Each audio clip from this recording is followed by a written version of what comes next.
Gencatan senjata warga Gaza rayakan kemenangan perang atas Israel.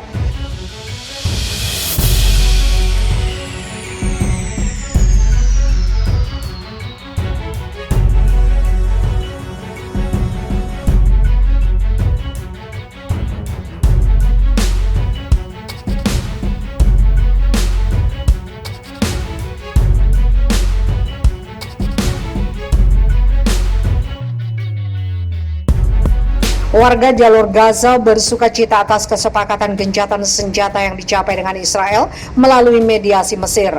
Mereka membanjiri jalan-jalan di jalur Gaza untuk merayakan pencapaian ini. Selama 11 hari mereka hidup dalam kekhawatiran akan menjadi target serangan udara pasukan Zionis. Namun terlepas dari itu, perlawanan terhadap Israel mampu memberikan dampak signifikan bagi Zionis yang secara kekuatan berada di atas angin. Pengeras suara di masjid merayakan gencatan senjata yang dianggap sebagai kemenangan dalam pertempuran pedang Yerusalem atas tentara Israel. Milisi Palestina menyebut perang selama 11 hari melawan Israel sebagai pencapaian yang luar biasa. Dengan persenjataan seadanya mereka bisa memberi pelajaran berarti kepada musuh yang memiliki militer dan ekonomi jauh lebih kuat. Jalur Gaza diblokade Israel sejak 2007 yang membuat perekonomian wilayah berpendudukan sekitar 2 juta jiwa itu terpuruk. Juru bicara milisi Palestina Abu Ubaidah mengatakan kelompoknya berhasil mempermalukan Israel dalam serangan sejak 10 Mei. Dengan pertolongan Allah, kami berhasil mempermalukan musuh. Entitas yang rapuh dan tentaranya yang buas, ujarnya. Warga Israel juga merespon gencatan senjata ini dengan rasa senang, namun mereka tetap diliputi kekhawatiran. Bagus konflik akan berakhir, tapi saya merasa kita tidak punya banyak waktu sebelum eskalasi berikutnya, kata F. Izyaev, 30 tahun, seorang pekerja teknologi informasi yang tinggal di Tel Aviv.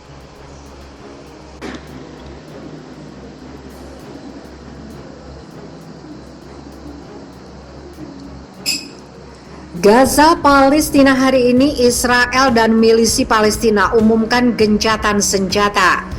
Israel dan milisi Palestina sepakat untuk melakukan gencatan mengakhiri kekerasan terbaru di kawasan tersebut.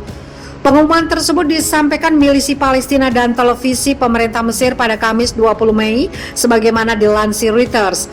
Sementara itu kantor Perdana Menteri Israel Benjamin Netanyahu menyatakan kabinet keamanannya dengan suara bulat mendukung gencatan senjata dengan kelompok milisi di Gaza. Gencatan senjata tersebut disepakati dengan suara bulat tanpa syarat yang diusulkan oleh Mesir. Kendati demikian, Israel tidak merinci kapan gencatan senjata mulai berlaku. Sementara itu, milisi Palestina dan Mesir mengatakan gencatan senjata berlaku mulai Jumat 21 Mei pukul 2 waktu setempat. Milisi Palestina mengatakan gencatan senjata tersebut akan menjadi hal yang saling menguntungkan. Perlawanan dari Palestina akan mematuhi perjanjian ini selama penjajah Israel melakukan hal yang sama, kata Tahir Al-Nono, penasihat media untuk kepala milisi Palestina Ismail Haniyeh. Presiden Mesir Abdel Fattah al-Sisi telah memerintahkan 2 delegasi masing-masing dari Israel dan Gaza untuk bekerja demi menegakkan gencatan senjata. Dalam pidato yang disiarkan televisi, juru bicara sayap bersenjata milisi Palestina Abu Ubaidah mengatakan bahwa pihaknya dapat mempermalukan musuh.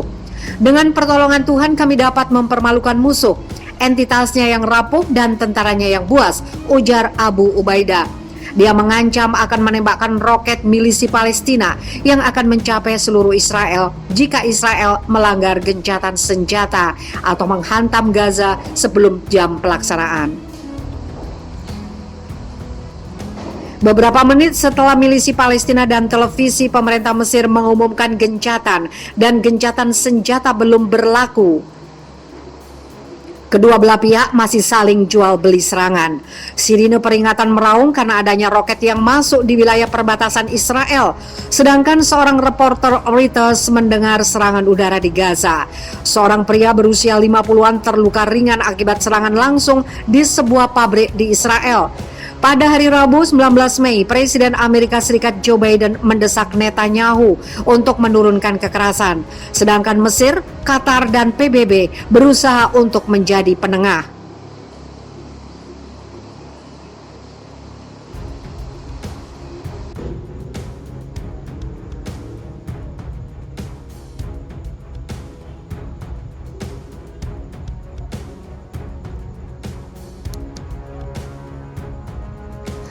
Terowongan milisi Palestina yang jadi momok mengerikan tentara Israel. Terowongan milisi Palestina merupakan momok mengerikan buat tentara Israel. Pihak Israel selalu mengklaim telah berhasil menghancurkan terowongan-terowongan yang kerap digunakan milisi Palestina untuk melakukan serangan darat ke wilayah Israel secara tiba-tiba.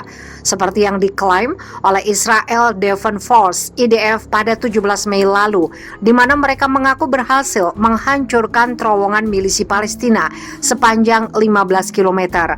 Terowongan sepanjang 9,3 mil itu kini tidak bisa lagi dipergunakan, tulis keterangan IDF dikutip BBC. Hanya saja seperti yang sudah-sudah, terowongan tersebut selalu ada dan tetap jadi senjata yang mengerikan milisi Palestina dalam melakukan serangan gerilya tiba-tiba ke pasukan Israel. Seperti saat milisi Palestina berhasil menculik pasukan tank Israel, Gilad Shalit pada 2006. Saat itu hanya dengan mengandalkan 7 orang tentara milisi Palestina yang masuk lewat terowongan. 2 orang pasukan tank Israel tewas di tempat dan 1 orang diculik, yaitu Gilad Shalit. Terowongan milisi Palestina memang pertama kali dibangun pada 2006 adalah mantan Perdana Menteri milisi Palestina Ismail Haniyeh yang menginisiasi terowongan milisi Palestina. Ismail Haniyeh dikutip situs The Tower bahkan mengklaim terowongan yang mereka buat lebih luas 2 kali lipat dibandingkan terowongan yang dibuat oleh Viet Cong saat Perang Vietnam terjadi. Meski diinisiasi oleh milisi Palestina, sebenarnya terowongan tersebut sudah lebih dulu ada. Masyarakat Palestina menggunakan terowongan sejak tahun 1990-an untuk memenuhi kebutuhan hidup mereka yang terhalang karena blokade yang dibuat oleh Israel. Mereka menyelundupkan barang-barang kebutuhan dari negara yang bersimpati melalui terowongan tersebut. Terowongan itu baru ditingkatkan fungsinya oleh Ismail Haniyeh sebagai strategi perang melawan pasukan Israel. Dia menginginkan agar serangan ke Israel tidak hanya dilakukan melalui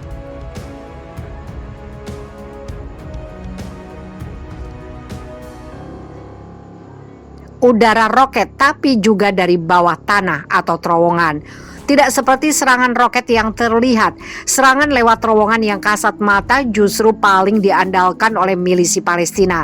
Inilah mengapa Ismail Haniyeh menamakan terowongan itu sebagai terowongan teror.